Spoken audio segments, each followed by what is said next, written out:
ప్రేమమయ్యి 9వ భాగం. 8వ భాగంలో తన భర్తను విడిపించడం కోసం చాలా తాపత్రయపడుతూ ఉంటుంది అపర్ణ. అపర్ణకు గతంలో స్నేహితురాలు సుప్రజ గుర్తుకొస్తుంది. సుప్రజ మద్రాసు వెళ్ళడం, ట్రైన్ యాక్సిడెంటు అన్నీ గుర్తుకొస్తాయి. కథ కొనసాగుతుంది. ఆనందంగా జీవించాల్సిన శంకరీదేవి జీవితంలో వసంతం అతి త్వరగానే ముగిసింది. బసవేశ్వర్ మంచితనం మీద భగవంతుడికి కూడా భ్రమ పుట్టి శంకరీదేవితో పెళ్ళైన ఏడాదికే పరమపదించాడు బసవేశ్వర్. ఏడ్చి ఏడ్చి కన్నీళ్లు కూడా ఇంకిపోయాయి శంకరీదేవిలో. బసవేశ్వర్ పోయినా ఆస్తి దక్కింది. పిల్లలు లేని వయసులో ఉన్న శంకరీదేవికి లక్షల ఆస్తి రాసిచ్చాడు మామగారు. అప్పుడే పరిచయం లాయర్ చంద్రకాంత్తో. చిన్న కళ్ళు, పెద్ద జడ శంకరీదేవిలోని ప్రత్యేకతలు. జుట్టు విప్పదీస్తే మోకాలిని మించి ఉండే నొక్కుల జుట్టు. రోజులో 35 శంకరికి ఆ జుట్టు సంరక్షించుకోవడానికి సరిపోయేది. ఆ జుట్టులో తన వేళ్లు పోనిచ్చి మృదువుగానే బసవేశ్వర్ ఆమె కనుక్షణం గుర్తొచ్చేవాడు. అతని జ్ఞాపకాలతో ఆ జుట్టు చేత్తో పట్టుకొని గంటలకి గంటలు గడిపేది శంకరి. శంకరి అంటే పార్వతీదేవి. ఆ పేరు తనకి అచ్చిరాలేదు. పసుపు కుంకుమల పార్వతమ్మ తనకి అవే కరువు చేసింది. చంద్రకాంత్ బసవేశ్వర్ పోయినా అప్పుడప్పుడు వచ్చి అతని తండ్రిని పలకరించిపోతుండేవాడు. ఒకగానొక్క కొడుకు లేత ప్రాయంలో పోవడం బసవేశ్వర్ తండ్రి చలపతిని బాగా కృంగదీసింది. ఆ శోకం అతన్ని అనుక్షణం దావానలంలా వెంటాడి అతన్ని కబళించింది. ఇప్పుడు వయసులో ఉన్న శంకరి ఆస్తికి వారసురాలు, స్వేచ్ఛాజీవి అయింది. సరిగ్గా ఆ సమయంలోనే ఆమె జీవితంలో ప్రవేశించాడు మోహన్ రావు. అతని మాటల్లో హాస్యం తొణికిసలాడుతుంది. అతని చూపుల్లో మన్మథ బాణాలున్నాయి. అన్నింటినీ మించి డబ్బు అనే 2 అక్షరాల మీద తగని మమకారం ఉంది. ఆడపిల్ల అందం మీద మోజుంది. ఇవన్నీ చాలు శంకరిని వలపన్ని వలలో వేసుకోవడానికి. మోహన్ రావు అంటే ఏపాటి సదభిప్రాయం లేదు శంకరి అన్నా సత్యమూర్తికి. అప్పటికి సత్యమూర్తికి ఒక్కతే ఆడపిల్ల సుప్రజ. ఆ సుప్రజకి చిన్నప్పటి నుంచి మేనత్త అంటే మహా ఇష్టం. అత్త అత్త అంటూ తిరిగే సుప్రజ అంటే శంకరీదేవికి ప్రేమ. తనకి తీరని సంతాన వాంఛ సుప్రజని తెచ్చి 4 రోజులు అట్టిపెట్టుకొని సుప్రజని తల్లిలాగే చూసుకుంటూ ఉండేది. శంకరీదేవి, మీరు మళ్ళీ పెళ్లి చేసుకోవచ్చు కదా అని అడిగాడు మోహన్ రావు. శంకరీదేవి మాట్లాడలేదు. మీ అందం, మీ తెలివి, మీ వయస్సు అన్నీ పోయినవాడి కోసం త్యాగం చేస్తారా? దానికి జవాబివ్వలేదు శంకరి. ముఖ్యంగా మీకు పిల్లలంటే చాలా ఇష్టం. ఆడపిల్లలు లేకుండా పువ్వులు కాయలు లేని గొడ్డు చెట్టులా అలా పడుంటారా? అలాంటి ప్రశ్నలన్నీ సమయం దొరికినప్పుడల్లా వేస్తుండేవాడు మోహన్ రావు. తినగా వేము తీయనవుతుందో లేదో గాని వినగా శంకరి మనసులోకి చొరపడి లక్కలా అంటుకుపోయాయి మోహన్ రావు మాటలు. ఇలా అన్న పిల్లని, తమ్ముడి కొడుకును పిలిచి దగ్గరకు తీస్తే ఏముంది? తన కడుపున పుట్టాలి, ఈ ఆస్తికి వారసులవ్వాలి. భర్త గతించిన తర్వాత సంతానవంతురాలు కావడానికి తను అంబిక, అంబాలిక, పురాణ స్త్రీయ? ఏదీ కాదు, సామాన్య మానవకాంత. తనకి పిల్లలు కలగాలంటే ఒక మగవాడు భర్తగా ఉండాలి. మళ్ళీ పెళ్లి చేసుకుంటే మామగారి ఆస్తి రాకపోతుందేమోనని భయపడి ఊరుకున్నా ఇప్పుడు ఆ మామగారు పోయాడు. ఇప్పుడు తను మళ్ళీ పెళ్లి చేసుకున్నా ఎవ్వరూ అభ్యంతర పెట్టేవారు లేరు. అన్న చలపతి ఉన్న 2 ఎకరాల పొలం సేద్యం చేసుకుంటూ పల్లెలో ఉంటాడు. అతనికి ఆ పల్లెలోనే పెంకుటిల్లు, 3 గదులది ఉంది. క్రమక్రమంగా అన్నకి యోగక్షేమాలు తెలియజేయడం మానేసింది. 1-2 సార్లు అన్న వస్తే లేరని చెప్పించింది నౌకరు చేత. ఇప్పుడు ఆమెకి మోహన్ రావు సర్వస్వమయ్యాడు. మనం సినిమా కంపెనీ పెడదాం, సినిమాలు తీద్దామంటూ మోహన్ రావు ఊదరగొట్టసాగాడు. అతని మాటలు నమ్మి 1 లక్ష రూపాయలు ఇచ్చింది. అది చాలలేదంటూ వచ్చినప్పుడు మరో 50,000 ఇచ్చింది. అయినా మోహన్ రావు దానికి చాలలేదు, దీనికి చాలలేదు అంటూనే ఉన్నాడు. ఇక లాభం లేదని మిగిలిన డబ్బు లాయర్ చంద్రకాంత్ దగ్గర రహస్యంగా దాచి 2,000 తప్ప లేవని పాస్బుక్ అతనికే ఇచ్చింది. కనీసం 5-6 లక్షలైనా వస్తుందనుకున్న మోహన్ రావుకి ఆశాభంగమైంది. ఈలోగా అంటే మోహన్ రావు చూపించిన స్వర్గ నరకాల మధ్య 3 ఏళ్లు గడిచిపోయాయి. మోహన్ రావు బొంబాయి తీసుకువెళ్ళాడు శంకరీదేవిని. ఒకనాడు హఠాత్తుగా ఇంటి కప్పు కూలి చలపతి అతని భార్య మరణించడంతో సుప్రజకి మేనత్తతో బంధాలు పోయినట్టే అయ్యాయి. ఆ రోజు కాకతాళీయంగా 12 ఏళ్లు నిండిన సుప్రజ వీధి చివర తోరుబొమ్మలాట దగ్గర కూర్చోవడంతో ఆమె దక్కింది. తల్లిదండ్రులు పోయారు. ఆ ఊరివారే చలపతి అతని భార్య అంత్యక్రియలు చేశారు. ఏడ్చే సుప్రజని ఓదార్చారు. ఆ ఇల్లు పడిపోయిన చోట బాగు చేయించాలా ఊరి కరణం కోటేశ్వరరావు. అయినా ఆ పిల్ల పొలం కూడా జాగ్రత్తగా చూశాడు 4-5 సంవత్సరాలు. ఆ తర్వాత సుప్రజ 10వ తరగతి పరీక్ష పాస్ అవడంతో కాలేజీలో చేర్పించాడు. హాస్టల్లో ఉంచాడు. నెల నెల డబ్బు పంపి డిగ్రీ వరకు సుప్రజని లాక్కొచ్చిన మేనత్త శంకరీదేవిని ఆమెను సుప్రజ కానీ చూసుకోలేదు. శంకరీదేవిని సుప్రజ మర్చిపోయిందనే చెప్పాలి. ఆమెకి తల్లి, తండ్రి, గురువు, దైవం అన్నీ కరణం కోటేశ్వరరావే. సెలవుల్లో ఆయనింటికే వెళ్ళి 2 రోజులుండొస్తుంది. వేసవి సెలవులకు పల్లెలో తన ఇంట్లో ఉన్నది తక్కువే అవుతుంది. వెళ్ళి వండుకు తింటూ కోటేశ్వరరావుకి కరణీకం లెక్కల్లో సహాయం చేస్తూ పొలాల విషయం తెలుసుకుంటూ గడుపుతూ ఉంటుంది. బొంబాయి తీసుకువెళ్లిన మోహన్ రావు శంకరిని మోసం చేయడంతో మనసు విరిగి మద్రాసు వచ్చింది శంకరి. తన అన్నగారి యోగక్షేమాల మీద మనసు పుట్టింది. ఉత్తరం రాసింది. పోస్ట్ మ్యాన్ ఆ ఉత్తరం కరణం గారింట్లో ఇచ్చాడు. ఆ సమయంలో కోటేశ్వరరావు ఊళ్ళో లేడు. నెలకి తీర్థయాత్రలు చేసొచ్చాడు. ఆ ఉత్తరం చూశాడు. చదివి దానికి సమాధానంగా సుప్రజ అడ్రస్తో ఆమెకి ఉత్తరం రాశాడు. ఈ నెల రోజుల్లోనే ఆ ఉత్తరం అందుకోకుండానే ఆస్తి సుప్రజకు రాసి లాయర్ చంద్రకాంత్కి చెప్పవలసినవన్నీ చెప్పింది శంకరి. మనోవ్యధకి మందు లేదన్నట్టు కన్ను మూసి ఇహలోక విముక్తిని పొందింది.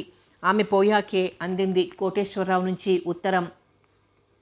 అది లాయర్ గారు చదివి ఆమె హాస్టల్కు రిజిస్టర్ లెటర్ రాసి రప్పించాడు. సుప్రజ కాస్త కోలుకుంటోంది ఆసుపత్రిలో.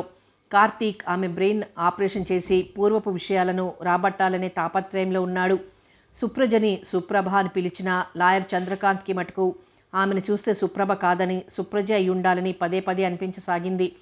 అప్పటి నుంచి ఆమె పంపే సుప్రజ పాస్పోర్ట్ సైజ్ ఫోటోని గురించి రోజు పోస్ట్లో వస్తుందేమోనని ఎదురు చూడటం దినచర్య అయింది. సుప్రభ నొప్పి బాగా తగ్గినట్టేనా అని అడిగాడు కార్తీక్. అప్పుడే అతను బయట పని మీద వెళ్ళొచ్చాడు. అతను వచ్చేసరికి సుప్రజ పడుకుని ఏదో నవల చదువుకుంటోంది. తగ్గిపోయింది. ఏదన్నా పని చెప్పండి. ఇలా అస్తమానం పడుకోవాలంటే నాకు పరమ బోరుగా ఉంది. నువ్వు ఏ పని చేయగలవు? ఏ పనైనా చేయగలను అంది నవ్వుతూ. ఆలోచించి చెబుతాను. ఆలోచించడానికి ఇంకా ఎన్నాళ్ళు వ్యవధి కావాలి? ఏది? నువ్వు నాకు చెప్పింది ఇప్పుడే కదా అంటూ మందహాసం చేశాడు. ఇక్కడికి వచ్చాక ఆమె జ్ఞాపక శక్తి కోల్పోయినట్లు గుర్తించాక తనే బజారుకు వెళ్ళి 2 చీరలు కొని తెచ్చాడు. అది ఎలా జరిగిందంటే ఆమె సూట్ కేసు గురించి అప్పుడు ఆరా వచ్చింది. సుప్రభ, నీ బట్టలున్న సూట్ కేసు ఏమైంది అని అడిగాడు. ఆమె స్నానం చేయొచ్చా అని అడిగింది ముందు. చెయ్యి. మరి నా చీర? అప్పటికి ఆమె చీరల సంగతి, సూట్ కేసు సంగతి మాటల మధ్యకొచ్చాక ముందు 2 చీరలు తెచ్చాడు. 2 జాకెట్ గుడ్డలు తెచ్చాడు. లాయర్ చంద్రకాంత్ సూట్ కేసు విషయం ప్రస్తావించాడు. ఇద్దరూ వెతికినా ప్రయోజనం కనిపించలేదు. ముందు తన నర్సింగ్ హోంలో కొన్నాళ్ళు ఉంటే ఆ తర్వాత ఆమె తాలూకు వారు ఎవరు ఇచ్చినా వివరాలు తెలుసుకోవచ్చు. మరోపక్క లాయర్ చంద్రకాంత్ పరిశోధన చేస్తూనే ఉన్నాడు. ఏదో ఒకటి ఫలించకపోతుందా అనుకున్నాడు. ఎవరన్నా ఏదైనా చెప్పి మర్చిపోతారేమో కానీ సుప్రజ మటుకు అలా మర్చిపోయే రకం కాదు. 2 రోజులాగి మళ్ళీ అడిగింది కార్తీక్ని. మీరు నాకు పని చెబుతానన్నారు. ఆమె అడిగే తీరుకు అతనికి ముద్దుగా తోచి తట్టాలను ఆమె చెయ్యందుకుని ముద్దు పెట్టుకున్నాడు. అనుకోని అతని చర్యకు విస్మయంగా చూసింది సుప్రజ. సారీ, ఏమనుకోకు అన్నాడు ఆమె చూపు గమనించి. తల వంచుకొని అతని మాత్రమే కనిపించేటట్టు నవ్వింది సుప్రజ. ఇంతలో బయట తలుపు దగ్గర శబ్దమైంది. కార్తీక్ వెనక్కి తిరిగి చూశాడు. డాక్టర్ రావు ఎక్స్రే ఫోటో పట్టుకొని నిలబడున్నాడు. రండి అంటూ ఆహ్వానించాడు కార్తీక్.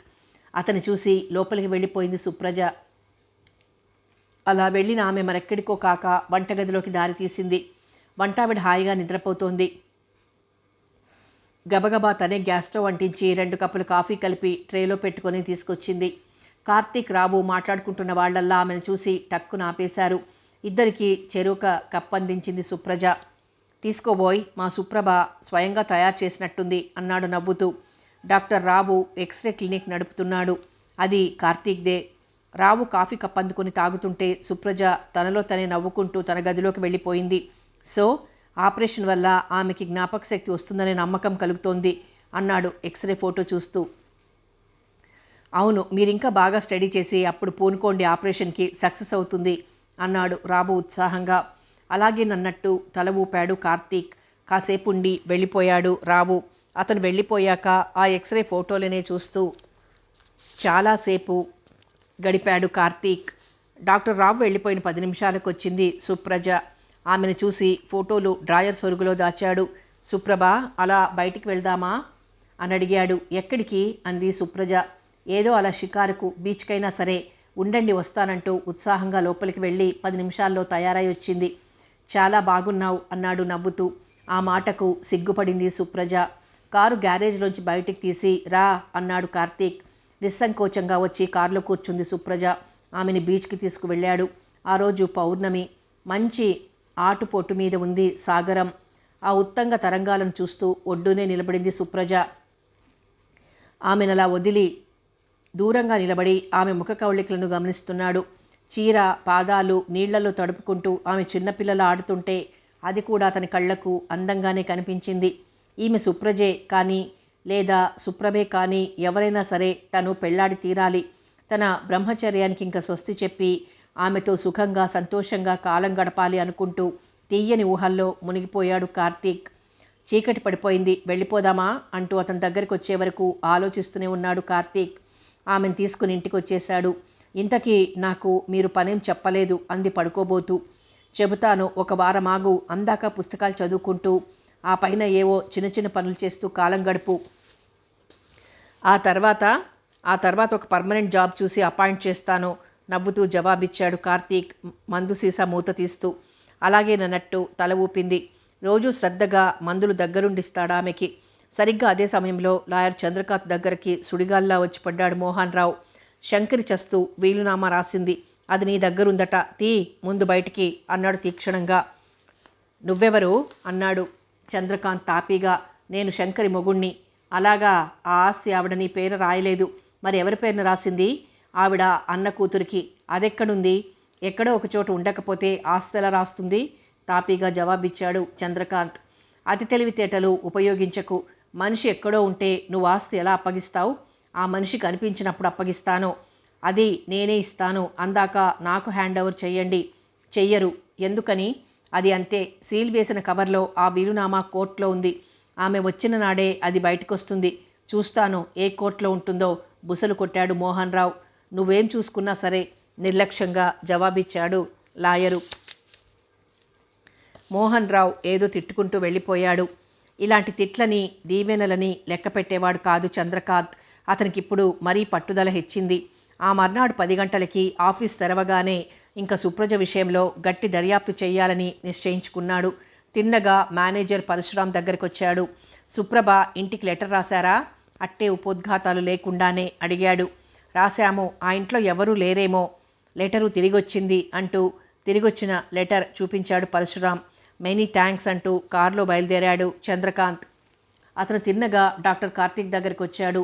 అతను ఇంకా పేషెంట్లను చూస్తున్నాడు. రండి అంటూ ఆహ్వానించాడు కార్తీక్. ఏమిటిలా వచ్చారు? కుతూహలంగా అడిగాడు.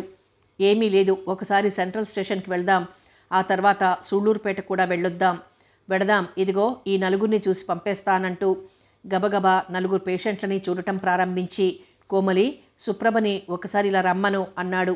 కోమలి లోపలికి వెళ్ళింది. చెంగున లేడిలా దూకుతూ వచ్చింది సుప్రజ. చంద్రకాంత్ని చూసి నమస్కరించింది. ఆమెనే క్షణం పరిశీలనగా చూశాడు చంద్రకాంత్. లీలా మాత్రంగా శంకరి పోలికలు ఉన్నట్టే కనిపించాయి ఆమెలో. 2 జడలు వేసుకొని ఒక జడలో పక్కగా గులాబీ పువ్వు పెట్టుకొని అప్పుడే అరవిరసన గులాబీలా ఉంది సుప్రజ. వంట అయిందిగా? లాయర్ గారికి నాకు భోజనం వడ్డించమను, తిని మేం పని మీద బయటకు పెడతాం. అలాగేనన్నట్టు తల ఊపి వెళ్ళిపోయింది. ఆ 4 పరీక్షించి మందులు రాసిచ్చి ఇంజెక్షన్ అవసరమైన వారికి కాంపౌండర్కు చెప్పి కన్సల్టింగ్ రూమ్ నుంచి బయటకు వచ్చేసరికి సుప్రజ రండి అంటూ ఆహ్వానం అందించి వెళ్ళిపోయింది. రండి, కాస్త కడుపులో ఆహారం ఉంటే జాలీగా తిరగొచ్చు అంటూ చంద్రకాంత్ని భోజనానికి పిలిచాడు కార్తీక్. ఎందుకు? అక్కడ నా కోసం చేసిన వంట ఏమవుతుంది అన్నాడు చంద్రకాంత్ నవ్వుతూ. ఏమీ అవదలండి లాయర్ గారు, అంతగా మిగిలిపోతుందనుకుంటే ఇంటికి తిరిగి వెళ్ళాక మరో డోస్ పట్టించండి అంది సుప్రజ నవ్వుతూ. చంద్రకాంత్ నవ్వి భోజనానికి కూర్చున్నాడు. కార్తీక్కి చంద్రకాంత్కి దగ్గరుండి తనే వడ్డించింది సుప్రజ. అబ్బా, చాలా పెట్టేశారు అన్నాడు భోజనం చేసి బయటకు వస్తూ ఆయాసంగా. ఆ మాటకి నవ్వి కిళ్ళీలు తేవడానికి లోపలికి వెళ్ళింది సుప్రజ. పాపం, చాలా కుదురైన పిల్లలా ఉంది అన్నాడు చంద్రకాంత్. అవును, చాలా మంచి పిల్ల. నేను ఆ పిల్లకు ఆపరేషన్ చేసైనా సరే ముందు గతం గుర్తు తేవాలని ప్రయత్నిస్తున్నాను. గంభీరంగా అన్నాడు కార్తీక్. నేను తాపత్రయపడేది అందుకే అన్నాడు చంద్రకాంత్ కిళ్ళీలు వేసుకుని. సుప్రభ, మేమలా పని మీద సూళ్ళూరుపేట వరకు వెళ్ళొస్తాం. నువ్వు భోజనం చేసి కాసేపు విశ్రాంతి తీసుకో అన్నాడు కార్తీక్. అలాగే నన్నట్లు తల ఊపి వారిద్దరూ వెడుతుంటే బయటకు వచ్చింది. కార్తీక్ కూడా చంద్రకాంత్ కారులోనే వెళ్ళిపోయాడు. ఇద్దరూ సెంట్రల్ స్టేషన్కి వెళ్ళారు. ఆనాటి యాక్సిడెంట్ వివరాలు, తిరిగి గాయపడిన వారిని, చనిపోయిన వారిని తీసుకొచ్చిన రైలు విషయం అన్నీ మరోసారి అధికారుల్ని అడిగి తెలుసుకుని, ఆనాడు ట్రైన్లో సూట్ కేసులు ఏమైనా కనిపించాయా అని అడిగారు. చాలా మటుకు సూళ్ళూరుపేట పోలీసు వారే జాగ్రత్త చేశారు. ఒక సూట్ కేసు, ఒక బ్రీఫ్ కేసు మటుకు మా రైల్లో కలిసి ఇక్కడికి వచ్చాయి. అవి ఉన్నాయా? ఉత్కంఠగా అడిగాడు చంద్రకాంత్. వాటి తాలూకు మనుషులు ఎవరైనా వస్తే అడుగుతారని భద్రం చేశాం అంటూ రైల్వే అధికారి ఆ బ్రీఫ్ కేసులని తెప్పించాడు. కొన్ని కాగితాలు ఇచ్చి వీటి మీద సంతకం చేయండి అన్నాడు. డాక్టర్ కార్తీక్, లాయర్ చంద్రకాంత్లు క్లుప్తంగా వివరించారు సుప్రభ కేసును గురించి. శ్రద్ధగా విన్నాడా రైల్వే ఆఫీసర్. చదివి ఆ కాగితాలు సంతకం చేసి ఆయనకిచ్చారిద్దరు. వెంటనే మద్రాస్ పోలీస్ స్టేషన్లోని సబ్ ఇన్స్పెక్టర్ వగైరాలకు ఫోన్ చేసి పిలిపించాడు. డూప్లికేట్ తాళం చెవులు తెప్పించాడు. వారందరి సమక్షంలో ముందు సూట్ కేసు తెరిచాడు లాయర్ చంద్రకాంత్. అందులో అపర్ణ చెప్పినట్లే అపర్ణ పేరుతో ఉన్న ఖాళీ ఇన్లాండ్ లెటరు, సూట్ కేసు జేబులో సుప్రజ పాస్పోర్ట్ సైజ్ ఫోటో ఉన్న కార్డు అన్నీ దర్శనమిచ్చాయి. ఆ కార్డు అందుకొని ఆనందంతో మద్రాసులోని సముద్రమంతా అయ్యాడు Chandrakant. Success, grand success mister Karthik. మీ దగ్గర ట్రీట్మెంట్ తీసుకుంటున్నది నా క్లయింట్ తాలూకు వ్యక్తి సుప్రజ. 5 లక్షల ఆస్తికి ఏకైక వారసురాలు అంటూ అలిచినట్లే చెబుతుంటే మహా సంతోషపడ్డాడు కార్తీక్. ఈ ఫోటో సుప్రజది, సందేహం లేదు. ఆనాడు సూళ్ళూరుపేటలో చనిపోయి అంత్యక్రియలు చేయబడిన యువతి శవం కూడా బహుశా సుప్రభదే అయి ఉండాలి అన్నాడు చంద్రకాంత్. అవును, నజ్జునజ్జై గుర్తు లేకుండా పోయింది సుప్రభే కావచ్చు అని కార్తీక్ కూడా అంగీకరించాడు. Many thanks. ఈ సూట్ కేస్ మాతో తీసుకువెళ్ళి జ్ఞాపక శక్తి కోల్పోయిన సుప్రజకి చూపిస్తాం. ఆమె ఏమైనా గుర్తించగలుగుతుందేమో అన్నాడు కార్తీక్. అలాగే నన్నట్టు తల ఊపాడు రైల్వే ఆఫీసర్. ఆ సూట్ కేసు తీసుకుని కారులో కార్తీక్ ఇంటికి వచ్చారు ఇద్దరు. ముందు కార్తీక్ దిగి లోపలికి వచ్చాడు. వారి రాక కోసమే అన్నట్టు బయట పచాలు చేస్తోంది సుప్రజ. ఏమిటి ఇక్కడున్నావు అని అడిగాడు కార్తీక్. మీకోసమే, మీరింకా రాలేదేమా అని చూస్తున్నాను అంది వికసిత వదనంతో. నా కోసమా? బయటికి వెళ్ళిన వాడిని రాకెక్కడికి పోతాను? ఏమో, ఏ అప్సరసనన్నా ఎత్తుకుపోతే అంటూ చంద్రకాంత్ వెనక సూట్ కేసుతో రావడం గమనించి నాలుగు ఖర్చుకుంది. కార్తీక్ తనలో తనే నవ్వుకుంటూ లోపలికి వచ్చాడు. ఈ సూట్ కేసు లోపలికి తీసుకువెళ్ళి సుప్రజకి చూపిద్దామంటూ లోపల గదుల్లోకి మోసుకొచ్చాడు చంద్రకాంత్. సుప్రజ వంటగదిలో ఉంది. సుప్రజ, ఇలా రా అంటూ పిలిచాడు కార్తీక్. 2 కప్పుల నిండా వేడివేడి టీ పట్టుకొచ్చింది సుప్రజ. మీ ఇంట్లో ప్రతిదీ బీ రెడీ అన్నాడు చంద్రకాంత్ టీ అందుకుంటూ. సుప్రభ దయ వల్ల అంటూ పూర్తి చేశాడు కార్తీక్. సుప్రజ, ఈ సూట్ కేసు ఎవరిదో తెలుసా అని అడిగాడు చంద్రకాంత్. సుప్రజ ఆ సూట్ కేసుని పరిశీలనగా చూసింది. అది గమనించి పై మూత తీసి చూడు అన్నాడు చంద్రకాంత్.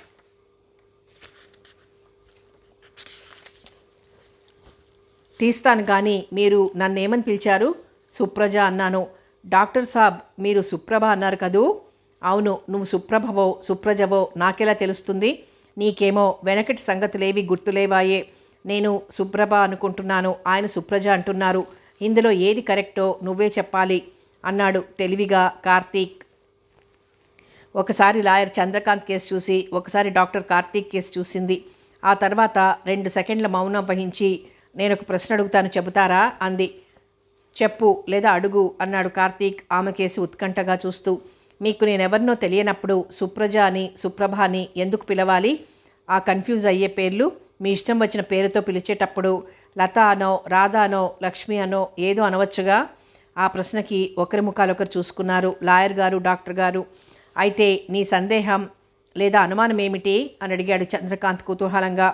నా పేరు సుప్రజో సుప్రభో అయి ఉండాలి. మీలో ఒకరు సుప్రజని మరొకరు సుప్రభ అని నమ్ముతున్నారని నాకు అనిపిస్తోంది.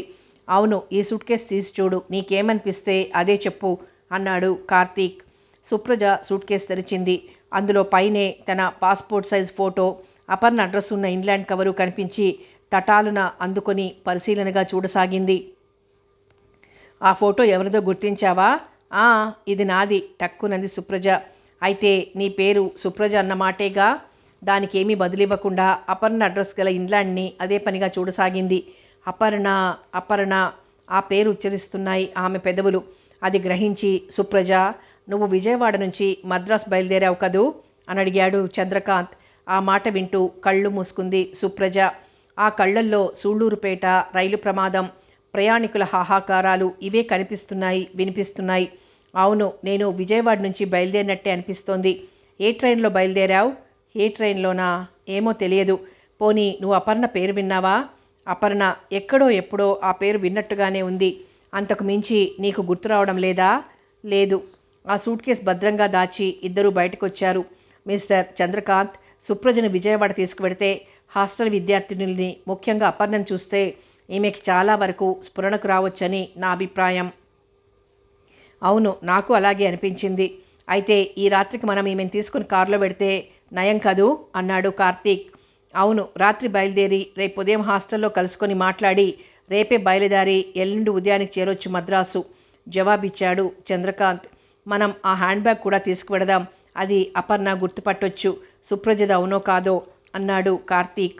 అవును, దాంట్లో ఉన్న టికెట్టు, డబ్బు, ఆర్డర్ కాగితం ఏది చెక్కు చెదరకుండా ఉండాలి. కాసేపు అవి ఇవి తర్కించుకున్నాక సరిగ్గా రాత్రి 7:30 కల్లా ఇక్కడికి వస్తాను. మీరు సుప్రజ రెడీగా ఉండండి అన్నాడు చంద్రకాంత్ లేచి. అలాగేనన్నట్లు తలూపాడు కార్తీక్. చంద్రకాంత్ వెళ్ళిపోయాడు. సుప్రజ, రాత్రికి విజయవాడ వెళ్దాం, వస్తావా అని అడిగాడు కార్తీక్. మీరు రమ్మంటే హిమాలయ పర్వతాల దగ్గరికైనా వస్తాను అంది సుప్రజ మధురంగా నవ్వుతూ. ఆ మాటకు గుండె జల్లుమన్న కార్తీక్, నేనంటే నీకంత అభిమానమా అని అడిగాడు.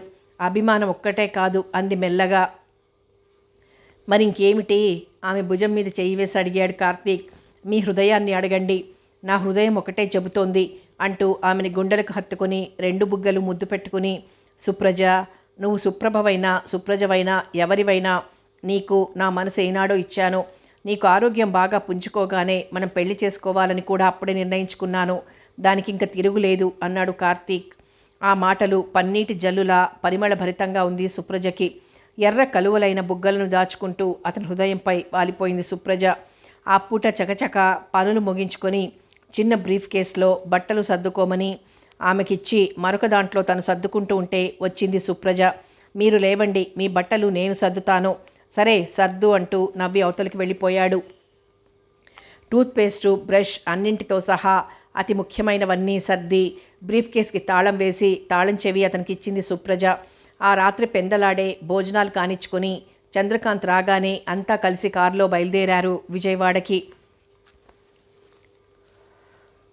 పున్నమి రోజు వెళ్ళిన చంద్రుడు కాస్త ఆలస్యంగానైనా వచ్చి తన చల్లని కిరణకాంతులతో భూమాతని పులకరింపచేస్తుంటాడు కనుక ఆ వెన్నెలలో ప్రయాణం చల్లగాలి సయ్యాటల మధ్య అత్యంత ఆహ్లాదకరంగా సాగిపోయింది. తెల్లవారేసరికి విజయవాడలోని సుప్రజ హాస్టల్ ముందు కారాపాడు. దిగు సుప్రజ, ఇదే మీ హాస్టల్ అన్నాడు. కళ్ళింత చేసుకుని ఆ గేటును, ఆ మేడను చూస్తోంది సుప్రజ. ఈ గేటు, ఈ గోడలు ఎప్పుడో ఎక్కడో చూసినట్టుగానే ఉంది. బయట ఆగిన కారులోంచి దిగుతున్న సుప్రజను కిటికీలోంచి చూసిన అపర్ణ పట్టరాని ఆనందంతో సుప్రజ, సుప్రజ వచ్చింది అని అరిచింది. ఆ అరుపుకు మాధురి, విమల దిగ్గున యువతలికొచ్చారు. గబగబా అపర్ణే ముందుకు పరిగెత్తొచ్చింది. తన వెనకనే లచ్చి, ఆ వెనకనే పక్షీంద్రుడు అన్నట్టు మాధురి, విమల అంతా వచ్చేశారు. హలో సుప్రజ అంటూ చేపట్టుకున్న అపర్ణను ఎగాదిగా చూసింది సుప్రజ. మీరేనా అపర్ణ అని అడిగాడు చంద్రకాంత్. అవును, మీరు లాయర్ గారా అంది టపీమని. అవును, నేను లాయర్ చంద్రకాంత్ని. ఆయన మీ ఫ్రెండ్కి ట్రీట్మెంట్ ఇస్తున్న డాక్టర్ కార్తిక్ గారు. అపర్ణ వినయంగా నమస్కరించింది. విమల, మాధురి అంతా చుట్టూ చేరి సుప్రజ, సుప్రజ అంటూ ఉంటే వింతగా చూస్తోంది. అపర్ణ వెళ్ళి వార్డెన్తో మాట్లాడింది. వారిద్దరిని వెయిటింగ్ రూమ్లో కుర్చీలు వేసి కూర్చోపెట్టింది ఆవిడ. గబగబా హోటల్కి కబురు చేసి బాయ్ చేత 3 కాఫీలు పంపమని చెప్పింది అపర్ణ. మిగిలిన అందరికన్నా అపర్ణని చూడగానే సుప్రజలో ఏవో కదలికలు కలగటం గమనించారు ఇద్దరు. ఈ హ్యాండ్ బ్యాగ్ ఈమెదేనా అంటూ అడిగారు. బ్రీఫ్ కేసులో దాచిన హ్యాండ్ బ్యాగ్ తీసి అపర్ణకు చూపిస్తూ అవును, 3 ఫ్రెండ్స్ ఒక్కసారే అన్నారు. ఆ మాటకి ఇద్దరు ఒకరి ముఖాలు ఒకరు చూసుకున్నారు. అయితే ఆమె హ్యాండ్ బ్యాగ్లో ఏమున్నాయో చెప్పగలరా? చెప్పగలను. అందులో 4 అరలు, చిన్న పర్సు జిప్పులు 2 ఉంటాయి. ఆ పర్సులోనే మీ నుంచి వచ్చిన రిజిస్టర్ లెటరు పెట్టుకుంది. ఆ జిప్పుల్లో ఒక దాంట్లో టికెట్ ఉంది, మరొక దాంట్లో 80 పైసలు చిల్లరుంది. చిన్న పౌడర్ పొట్లం ఉంది. ఒక అరలో గులాబీ రంగు సిల్క్ రిబ్బన్ ఉంది. చిన్న అద్దం, చిన్న దువ్వెన మరొక అరలో ఉన్నాయి. ఒక దాంట్లో 2 ఐదులు, ₹1 కాగితాలున్నాయి. గుక్క తిప్పకుండా చెప్పిన అపర్ణ మాటలకు ఆశ్చర్యపడ్డారు. నోట మాట రానట్లయ్యారు కార్తీక్, చంద్రకాంత్ కూడా. ఈమె చాలా ప్రజ్ఞావంతురాలనుకున్నాడు చంద్రకాంత్. చూసారా కార్తీక్, ఈ చామంతి పువ్వు రంగు పర్సు సుప్రజదేనని తేలిపోయింది. అయితే నా లెటర్ లేకుండా ఈ ఆర్డర్ కాగితం ఎలా వచ్చిందంటావు? అదే మిస్టరీ. ముందు ఈమె చెప్పిన అరలు, రిబ్బన్లు, దువ్వెన వగేరాలు చూడండి అన్నాడు కార్తీక్. వెనక ఒకసారి చూశారుగా? చూశాం, కానీ మళ్ళీ అరలన్నీ చూడండి. ఒక్కొక్కటే తీసి చూడసాగాడు చంద్రకాంత్. రిబ్బన్ బాగా నలిగి లోపల ముడుచుకుపోయి ఉంది. అద్దం కనబడలేదు, కానీ 2 అద్దం ముక్కలు ఆ రిబ్బన్లో చిక్కుకొని కనిపించాయి. దువ్వెన ఒక చిన్న ముక్కగా దర్శనమిచ్చింది. ఆ రోజు మనం ఈ అర చూడలేదా అన్నాడు విస్మయంగా. చూసి ఉండం. మనకి ఆర్డర్ ఫారం కనబడటంతో దృష్టి అంతా అటే పోయింది. పోతే చిల్లర నోట్ల మటుకు నర్సు బయట పెట్టిందన్నాడు కార్తీక్. ఈ సుప్రభ ఆర్డర్ కాగితం ఈమెదే. ఈ పర్స్ అయితే ఎలా వచ్చిందో, నేను రాసిన లెటర్ ఇందులో ఎందుకు లేదో మీరేమైనా చెప్పగలరా అని అడిగాడు చంద్రకాంత్. చెప్పలేను, కానీ ప్రమాదం జరిగిన సూళ్ళూరుపేటలో హ్యాండ్ బ్యాగ్ జిప్ ఊడిపడిపోయిందేమో. లెటరు అక్కడ హడావుడిలో మరో హ్యాండ్ బ్యాగ్లో ఈ ఆర్డర్ కాగితం జారితే ఒకదాంట్లో ఒకటి ఏ పోలీస్ వారో పెట్టుండవచ్చు అంది అపర్ణ. ఆ మాటకి నిశితంగా చూశాడు చంద్రకాంత్. మీ ఊహాశక్తిని అభినందించాలి. నేనిదే విషయమై ఎంక్వైరీ చేస్తాను. ఇలాంటిదే మరో హ్యాండ్ బ్యాగ్ దొరికితే నా లెటర్ అందులో ఉంటుందని ఆశిస్తాను. Wish you best of luck అంది అపర్ణ నవ్వుతూ. డాక్టర్ కార్తీక్ వాళ్ళ సంభాషణ వింటున్నాడు ఆసక్తిగా. ఈ కాలం ఆడపిల్లలకి ఎంతెంత తెలివితేటలున్నాయి అనుకున్నాడు ముక్కున వేలేసుకుని. తనే కాలంలో ఉన్నాడో మర్చిపోయిన పెద్ద మనిషి. మెల్లగా సుప్రజ విషయం అంతా చెప్పాడు చంద్రకాంత్. తామీ ఊరు ఎందుకు వచ్చింది, ఈమె సుప్రజేనని ఎప్పుడు దృఢపరుచుకుంది కూడా అపర్ణకు చెప్పాడు. మా రూమ్కి తీసుకువెళ్ళి చూపిస్తాను, రియాక్షన్ ఎలా ఉంటుందో అంది అపర్ణ. చూపించమన్నట్టు తలూపాడు. సుప్రజ, రా మన రూమ్కి వెడదాం అంది అపర్ణ. నీ పేరు అపర్ణ నేనెక్కడో విన్నాను అంది సుప్రజ. వినడం కాదు, కలిసి చదువుకుంటున్నాం, ఒక రూమ్లో పడుకుంటున్నాం, గుర్తు తెచ్చుకో అంది అపర్ణ. తన గది దగ్గరికి తీసుకొచ్చింది. ఈ రూమ్లోనే మనం ఉండేవాళ్ళం. నీకు ఆ రోజున లాయర్ గారి దగ్గర నుంచి రిజిస్టర్ ఉత్తరం వచ్చింది. నువ్వు మద్రాసు బయలుదేరావు. మేమంతా నిన్ను సర్కార్ ఎక్స్ప్రెస్లో ఎక్కించాం. అది సూళ్ళూరుపేటలో యాక్సిడెంట్ అయింది అంది అపర్ణ. సుప్రజ అన్నీ కళ్ళింత చేసుకొని చూస్తూ వింటోంది. సుప్రజ, నువ్వు గుర్తు తెచ్చుకో, వారం రోజుల్లో తిరిగి వస్తానన్నావు, మేనత్త నుంచి ఆస్తి వస్తుందన్నావు అంది ఓపిగ్గా గుర్తు చేస్తూ. సుప్రజ తను పడుకునే మంచం చూసింది. అపర్ణ కళ్ళల్లోకి చూసింది. అపర్ణ ఎక్కడిది అపర్ణ? అపర్ణ విశాల వినీల లోచనాలలో వింత కాంతి మెరుస్తోంది. పెట్టుకున్న కుంకుమ బొట్టులో తనకు అర్థం కానిదేదో అర్థమవుతున్నట్లు అనిపిస్తోంది. పోస్ట్ గట్టిగా అరిచింది అపర్ణ. గిరుక్కున వెనక్కి తిరిగి చూసింది సుప్రజ. Letter, register letter. ఎవరిదా అరుపు, ఎవరిదా పిలుపు? అపర్ణ అంటూ గావు కేక పెట్టింది సుప్రజ. తలంతా నెప్పి సుత్తులతో కొడుతున్నట్లు, ఏదో పెద్ద రాయి తెచ్చి నెత్తిన పెడుతున్నట్లు. తల పట్టుకొని కెవ్వుమ నరుస్తూ అలాగే మంచం మీద బారిపోయింది సుప్రజ. ఆమె ప్రతి కదలికను గమనిస్తూ ఆమె వెనకే వస్తున్న డాక్టర్ కార్తీక్, లాయర్ చంద్రకాంత్ ఆమె దగ్గరికి త్రుటిలో వచ్చేశారు. స్పృహ తప్పి పడి ఉంది సుప్రజ. కాసిని గ్లాస్తో నీళ్లు తెచ్చి డాక్టర్ కార్తీక్ అందించింది అపర్ణ. అవి తీసుకుని ముఖం మీద నీళ్లు చల్లాడు డాక్టర్. లాయర్ చంద్రకాంత్ ఆమె ముఖంలోకి పరిశీలనగా చూస్తున్నాడు. సుప్రజ కాసేపటికి కళ్ళు తెరిచింది. అపర్ణ ఎదురుగా ఉంది ఆదుర్దాగా చూస్తూ. నుదురు పట్టుకుని లేచింది సుప్రజ. అపర్ణ అంటూ ఆమె 2 పెదవులు పైకే ఉచ్చరించాయి. అపర్ణ ఆనందంతో సుప్రజ అంది ఆమె చేయి పట్టుకుని. అపర్ణ వంక చూసి చిన్నగా మందహాసం చేసింది. కాస్త ఎడంగా నిలబడి చూస్తున్న చంద్రకాంత్, కార్తీక్ కాస్త ముందుకొచ్చారు. సుప్రజ, నన్ను గుర్తుపట్టావా అని అడిగింది అపర్ణ. నిన్ను గుర్తుపట్టకపోవడం మర్చిపోవడం ఏమిటపర్ణ అని అడిగింది. ఆ మాటకి ఏదో అనబోయేలోగా కార్తీక్ ఆమె ఎదురుగా నిలబడ్డాడు. నమస్తే డాక్టర్ సాబ్ అంది సుప్రజ చిరునవ్వుతూ. ఆ మాటతో తేలిగ్గా ఊపిరి పీల్చాడు కార్తీక్. సుప్రజ, మమ్మల్ని అందరినీ గుర్తుపట్టావుగా? చంద్రకాంత్ ముందుకొచ్చి, సుప్రజ నీ హ్యాండ్ బ్యాగ్ ఇదిగో అంటూ అందించాడు కావాలనే. మీరు అంటూ ఆగిపోయింది సుప్రజ. నేను లాయర్ చంద్రకాంత్ని. 2 చేతులు జోడించి నమస్కరించింది సుప్రజ. అపర్ణ కాఫీ తెప్పించి సుప్రజ చేత తాగించింది. కాస్త సేద తీరింది సుప్రజ. లాయర్ చంద్రకాంత్ దగ్గరికి నేను బయలుదేరాను కదూ, వారెలా వచ్చారు ఇక్కడికి? ఇప్పుడు నేనున్నది మద్రాసులోనా?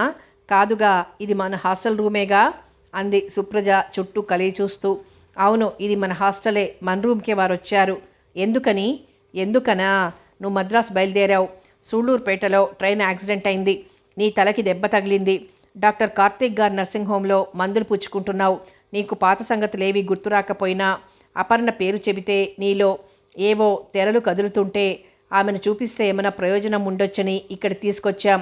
మా ఆశలు ఫలించి ఆపరేషన్ దాకా పోనవసరం లేకుండా ఆయనిచ్చే మందుల వల్ల, ఇంజెక్షన్ల వల్ల, చివరికి అపర్ణ వల్ల నీకన్నీ స్ఫురణకి రావడం కేవలం దైవానుగ్రహం అంటూ ఆపాడు చంద్రకాంత్.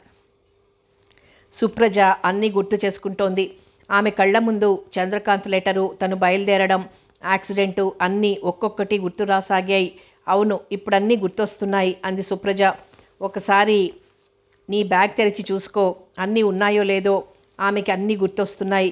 ఈ గుర్తు వచ్చే సమయంలోనే హ్యాండ్ బ్యాగ్లో సుప్రభ లెటర్ విషయం కూడా బయటికి రావాలి. అది చంద్రకాంత్ తాపత్రయం.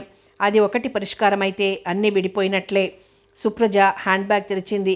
దాంట్లో సుప్రభ ఆర్డర్ కాగితం కనిపించింది. అది తీసుకొని చదివింది. అరే, సుప్రభ కనిపించిందా అంది దిగ్గున లేచి. సుప్రభ ఎవరు అని అన్ని కంఠాలు ఒక్కసారి అడిగాయి. సుప్రభ నాతో పాటు రైలులో ప్రయాణం చేసింది. ఆమె ఆఫీసు, నేను చేరబోయే లాయర్ గారి ఇల్లు ఒకే వీధిలో ఉన్నాయి అంది. లాయర్ గారిని నేను ఎరగను కనుక ఒకవేళ సెంట్రల్ స్టేషన్కి వారు రాలేకపోయినా తను తీసుకువెళ్ళి దింపగలనంది. అప్పుడే నా ఉత్తరం ఆమె బ్యాగ్లోకి, ఆమె ఉత్తరం నా బ్యాగ్లోకి వెళ్ళాయి. అదేమిటి అని అడిగాడు చంద్రకాంత్. నా అడ్రస్ ఆమెకి చూపిస్తూ లెటర్ ఇచ్చాను. ఆమె కాగితం నాకు చూపించింది. ఇలా చూపించుకోవడంలో పొరపాటుగా ఆమె నా కవరు తన బ్యాగ్లో వేసుకుంది. ఆమె కవరు నేను బ్యాగ్లో వేసుకున్నాను అంటూ ముగించింది సుప్రజ. అమ్మయ్య, ఆ మిస్టరీ కూడా విడిపోయింది. మిస్టర్ కార్తీక్, మనం బయలుదేరిన వేళ చాలా మంచిది అన్నాడు చంద్రకాంత్ ఉత్సాహంగా. అవును, వచ్చిన పని అయింది కనుక ఈరోజే బయలుదేరదాం. అలాగే ఇక్కడ అట్టే రోజులు ఉండనవసరం లేదని నిన్ననే అన్నానుగా. అలాగే తిరుగు ప్రయాణం. సుప్రజను కూడా తీసుకువెడతారా? తీసుకువెళ్ళాలిగా మరి. ఇంతవరకు సుప్రజను వెతుక్కోవడమే సరిపోయింది. ఇప్పుడు కనిపెట్టాం కదా, ఇక ఆమె ఆస్తి ఆమెకు అప్పగిస్తే మా బాధ్యత నెరవేరుతుంది అన్నాడు చంద్రకాంత్. ఆ పూట హోటల్లో భోజనం చేశారిద్దరు. ఆ రాత్రికే సుప్రజను తీసుకుని బయలుదేరారు మద్రాసు. పాపం సుప్రభ ఏమైందో. సుప్రభ సూళ్ళూరుపేటలోనే చనిపోయింది జవాబిచ్చాడు చంద్రకాంత్.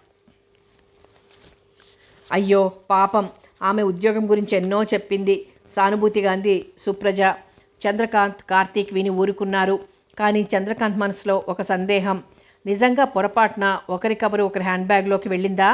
తనేమైనా స్టోరీ నడిపించాలని ఆశించి బుద్ధిపూర్వకంగానే సుప్రభ కవరు తన హ్యాండ్ బ్యాగ్లో దాచిందా అనుకున్నాడు.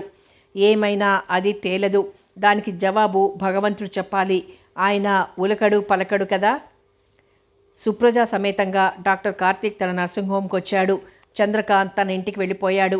ఆ పూటంతా హాయిగా నిద్రపోయారు ముగ్గురు. అందరి హృదయాల్లోనూ తొలకరి వానలా ఉంది ఆనందం. ఎన్నో భయాలు, ఎన్నో సమస్యలు, ఎన్నో ఆందోళనలు తొలగి అతి ప్రశాంతంగా ఉంది డాక్టర్ కార్తీక్ హృదయం. పాత జీవితం మరిచి తన దగ్గర ఉన్నట్టే మళ్ళీ పాత సంగతులు గుర్తొచ్చాక తనని మర్చిపోతుందేమో అనుకున్నాడు. భగవంతుడి దయ వల్ల ఆ బెంగ తీరిపోయింది. ఆమె తనని కూడా గుర్తుపట్టింది. ఈ కేసులో చెప్పుకోదగిన విశేషం అదే. ఏమిటి ఆలోచిస్తున్నారు అని అడిగింది సుప్రజ కాఫీ టిఫిన్లున్న ట్రేతో వస్తూ. నిన్ను గురించే టిఫిన్ అందుకుంటూ జవాబిచ్చాడు. మీ ఎదురుగా ఉన్న నన్ను గురించి ఆలోచించేదేమిటి? ఎదురుగా ఉన్నావు గనక ఇంత ఆలోచన. ఏ విషయంలో? ఏముంది, మన వివాహ విషయంలో. వివాహం అన్నది నిశ్చయమయ్యాక ఆలోచన దేనికి?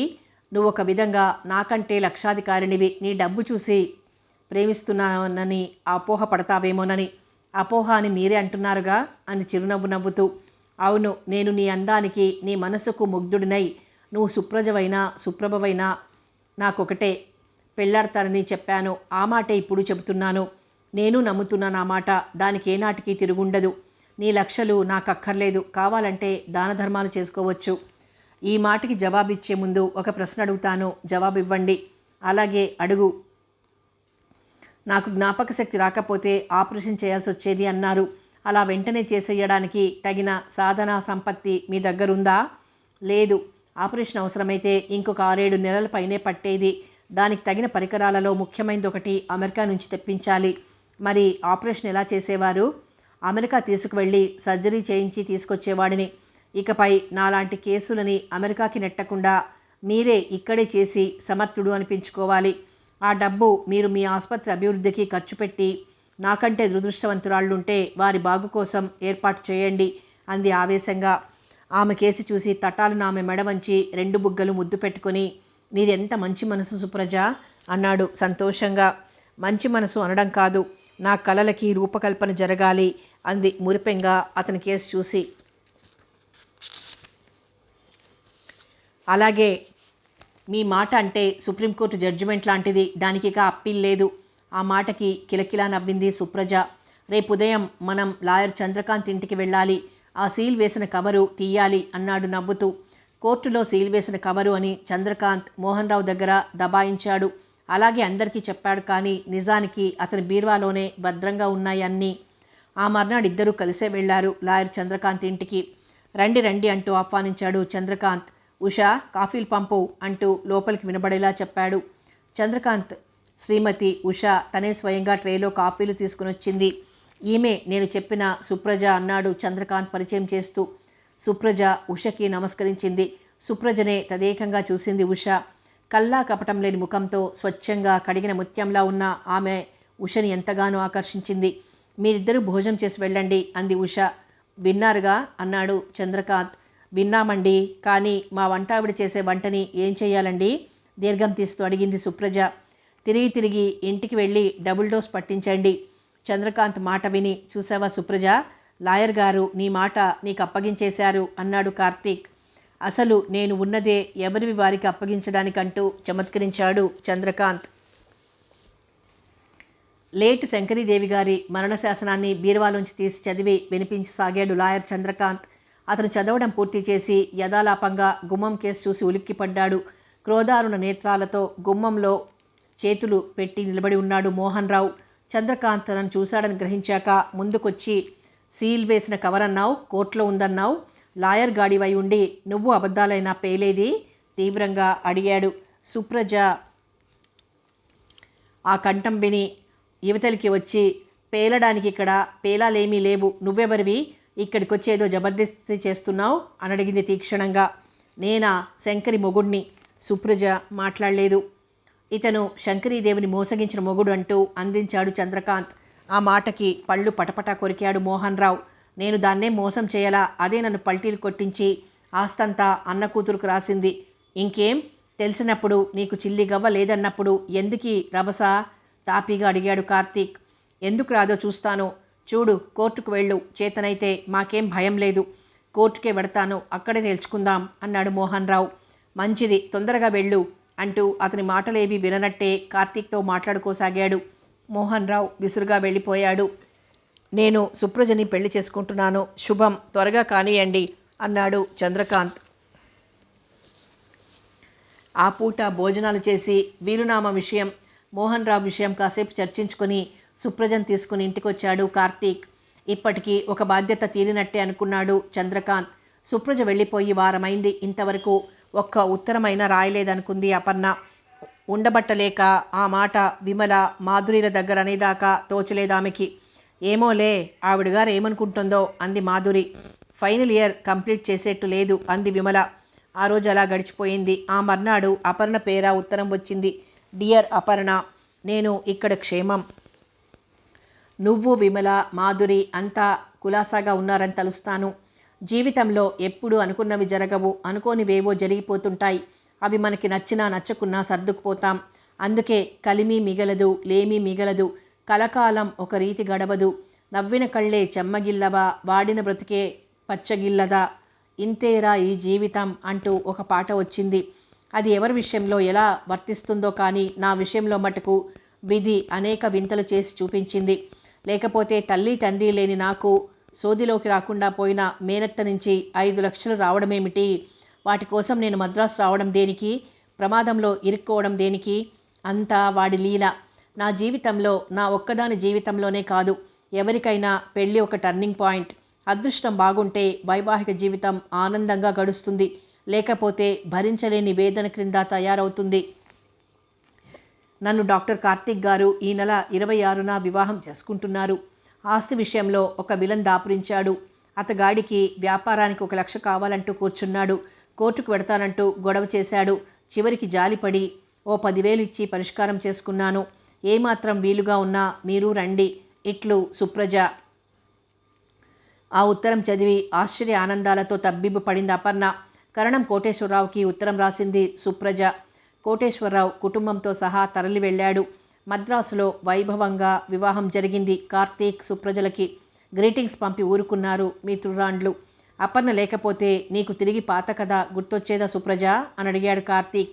వచ్చేది కాదు. అంచేత అపర్ణకి మనం థ్యాంక్స్ చెప్పాలి. నిజమే, ఆమె జీవితం 3 పూలు 6 కాయలుగా వర్ధిల్లాలి అన్నాడు నిండు మనసుతో. మైనారిటీ తీరిన పిల్ల కనుక ఆస్తంతా ఆమెకు చెందేటట్లు పూనుకున్నాడు చంద్రకాంత్. సుప్రజ కోరిక మేరకు అమెరికా నుంచి కావలసిన పరికరాలు తెప్పించాడు కార్తీక్. ఆసుపత్రి పెద్దది చేశాడు.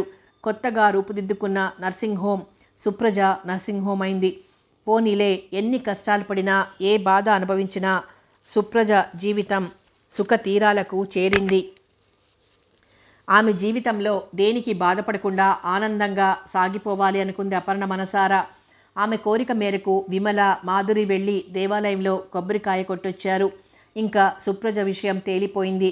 ఇక మనం కష్టపడి చదువుకుంటే కానీ క్లాస్ రాదు అంటూ హెచ్చరించింది అపూర్ణ. ఆలోచనల నుంచి తేరుకుంది అపర్ణ. వారి ఆశీస్సులు ఫలిస్తాయో లేదో అని బెంగపడుతూ 12వ తారీఖు కోసం ఎదురు చూస్తోంది అపర్ణ. కథ కొనసాగుతుంది.